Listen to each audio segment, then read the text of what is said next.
I started off in the kitchen, I mean, all the peelings were done. You know, all the potatoes were peeled in the kitchen. All the veg were prepared in the kitchen. Yeah, There'd be in the veg in the old kitchen. We'd be there with their sacks tied around their waist, and the women, about 8 of them, to prepare all the veg. You had so many working in the bread pantry, where all the bread was cut, came out of the ovens in the kitchen then, didn't it? It was made in the hospital. It was hard, because, do you remember the old kitchen, don't you? It was hard, wasn't it? It was really hard. Considering in later years, when we came to the new kitchen, we were working on a bonus where we got paid extra money. But it was easier work in the new kitchen, where we were having bonus, than the old kitchen where we didn't have bonus. We had coal fires, coal fish fires. Then we had this cold fish fryer. Well, that was horrendous, that was.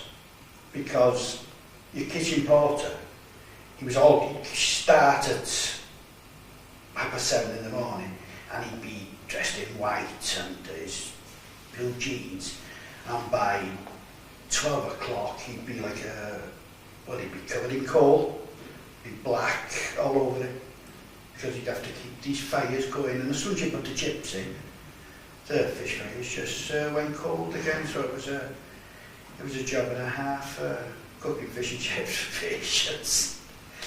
You get a few funny incidents happening when you are involved in cooking with the patients. I can remember one time when we were on River Ward, we made a Christmas cake, and this particular patient who got very involved in it, and she was so excited that we'd made this lovely Christmas cake, and it was in the oven, and I think I was going off duty, and Sister Nellie had got instructions what time to check the oven and so on. And this particular patient got everybody around at tea time, opened the oven door and brought all the other patients to have a look at this Christmas cake, which was rapidly going down as the door was open. Christmas Eve, that's when we did all of the hard, really hard. That's when the turkeys came in, because the turkeys used to be plucked. But when we first started, they used to be plucked in the butchers, which were in the stores then. And they used to send them up to the kitchen, and we had to gut them. Oh, was that awful job, like. It's not like today, frozen, they just fling them in, like. I think you've seen the photographs all around the tables, with the turkey. They turned out another Christmas dinner for the staff ball, and another Christmas dinner for the patient's ball. And it was a full trimming, so nothing. Beautiful it was. And to think that those three, plus the help that they had from the patients, that worked there. Marvellous. Christmas time, there was occasions where perhaps we would be asked to go up by Mr Montgomery and just lend a hand in the bakehouse department there, where they had huge bowls, troughs really, of Christmas cake mix. And what we used to have to do is walk in there and be given a shovel to actually transfer the mixture from one side of the actual trough to the other, so that the whole ingredients were getting mixed up for the actual readiness of making the cakes. That obviously was the job of the cooks of the catering department. You used to have a big shovel, you used to go to the stores, and they used to give you a big shovel. You get about 2 big shovels to mix all this stuff in. Because of Christmas, it was, for those of us that wanted to do it, it was the most, well, you earned your money then, didn't you, because you started in November doing these Christmas cakes and then wrapping them up, and then in December you'd start on the marzipan in them and icing them, but by the time Christmas Day come, you couldn't get a knife into these cakes, it was so hard, because in the beginning we hadn't heard of glycerine, so we didn't know about this. So you'd be there and these walls, you'd be stabbing these cakes, and you'd never get the knives, and they were so hard. I mean, and if they dropped on your foot, they'd do a lot of damage. These Christmas cakes did. And on Christmas Day, most people started early then, not just one or two, because it was a busy day like that. Most people start at 6. It's very rare anybody was late. They'd be late in the year, but not on Christmas Day when there's a lot of work. They'd all turn up, you know. It was really good. Christmas puddings. We used to have big troughs, you know, to make the Christmas puddings. It used to take us a fortnight. We used to mix all the stuff in. It used to take about a fortnight, just keep mixing it. Before we had, well, we used to have a barrel of beer. Like, I'm not saying it all went to the pudding, like, a lot of it did, but some of it went to the staff, obviously. Like Yeah, the kitchen porters in the old kitchen used to wash by hand. In the beginning, it was the patients that used to do it. There used to be 2 or 3 or maybe 4 patients that used to wash by hand. Then they moved these big troughs up into the kitchen. Well, they were huge. And they had to put hot water in by hand. There was no taps on them then. This was when they were first put there. We used to have tea chests, and tea chests were £100 tea chests of actual loose tea that we used to have to buy in individual packs of perhaps £0.5, £1, £3, whatever, depending on the department or the ward they were actually sent to. The same applied to the sugar. They used to come in, I think it was £112 bags in them days, and we used to have to do the same with that. There was a great deal of actual weighing out of items that actually came in bulk to the stores. That it was very time consuming, but this is what we used to have to do on a daily basis.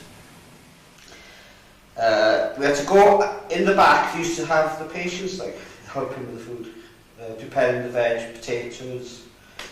The amount of stuff we used to get from the garden was incredible. Like, it wasn't a bag of spuds and so much of cabbage. It was truckfuls of cabbage. We used to have fresh peas, sweets, carrots, everything came from the gardens. We used to go to the stores where they had a menu there for the patients and staff, which told you what amount of cabbage or onions or lettuce that there was needed for each. And the hospital also used to grow a large amount of potatoes and sweets, another source of supply for the hospital, and it used to grow a lot of wheat and barley, and then after threshing day this would be transported to Ensign to turn into flour to the mill in Ensign. at the farm they had their own staff. Yeah. And there was things like swedes and things like that, which we grew on the farm. The earliest recollection of the farm was when we visited as children, where my father worked as a cowman. Other members of the farm were Jack Evans the bailiff, Evan Jones the tractor driver, Tom Davis and Edwin Roberts carters, Joe Bumby and Evan Williams cowmen. Also on the farm was Mr. Johnny Maddox, slaughterman and butcher. The farm had a huge dairy herd which provided the hospital with daily milk. They also had 2 massive bulls. They also kept a large piggery and fowls. We supplied the hospital with eggs.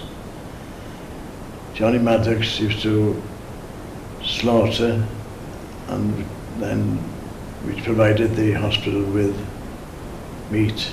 The only time that we did do a lot with the farm was when the farm went on fire. And it was all When was that?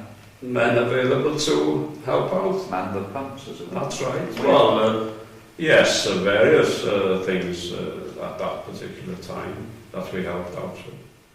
Unfortunately, there was a huge fire which destroyed a lot of the farm buildings in 1955. And shortly after that, it became national policy to do away with farms attached to large mental hospitals, although the farm at Denbigh was very successful, but it had to close. The patients used to do a lot of work again in those days, didn't they? The females worked in the kitchen, in the laundry. The men worked outside, and they were very handy for the electricians. As electricians, used to open trenches in it. Some wards who had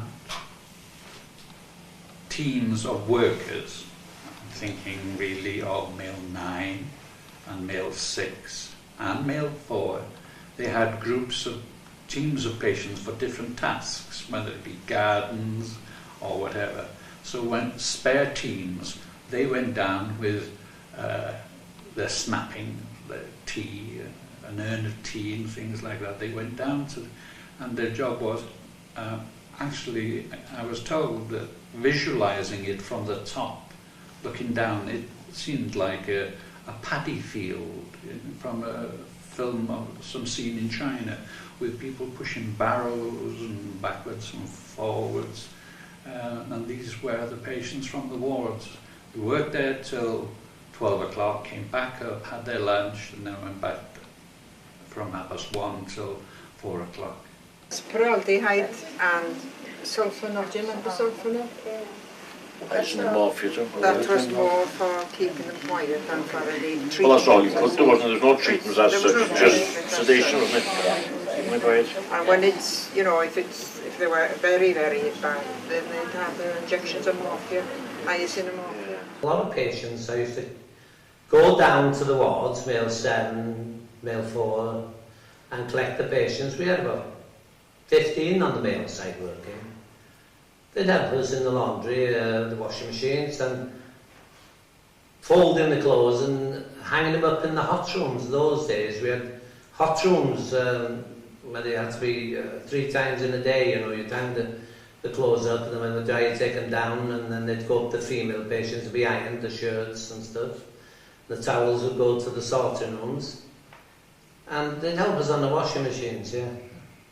There was only so many keys going then, like, and to be honest, we made our own, you know, because you could be, you know, I should come down to, I still use the old male 5, 6 and 7, you know, from the main corridor. That was all blocked off, and there was just a door there, you see, and once you went in there, you couldn't get out until somebody came to open it for you, you see. So we made our own keys, and we got in with that way, and it worked, so we were quite happy with that. Eventually, because they issue keys to everybody, like. There was one patient that made a replica of the passkey, the head of the passkey. Where he had a pattern from, nobody knows. But he made an absolute perfect replica. This came about when patients were paid in money, that is, instead of tallies. And he used a ½ crown, and it was really, really good. The steel gates went from all the passages, didn't they? When you used to wear a chain, a key on a leather strap, that all went, and patients were more free about the place. All the builders, painters, joiners, bricklayers, plasterers. In the engineering staff, there was electricians. There was 3 of us electricians, and there was some mates, electricians' mates, plumbers, fitters. There was a man in the engine room and a man in the boiler house. One of the things that we did in those days, the hospital generated all its own electricity. And one thing was different really, it was 110 volt DC in those days. It was quite an eye-opener to come here really. It was a little town on its own with everything was self-supporting really. We even had a blacksmith, a sharpener tool and a tinsmith.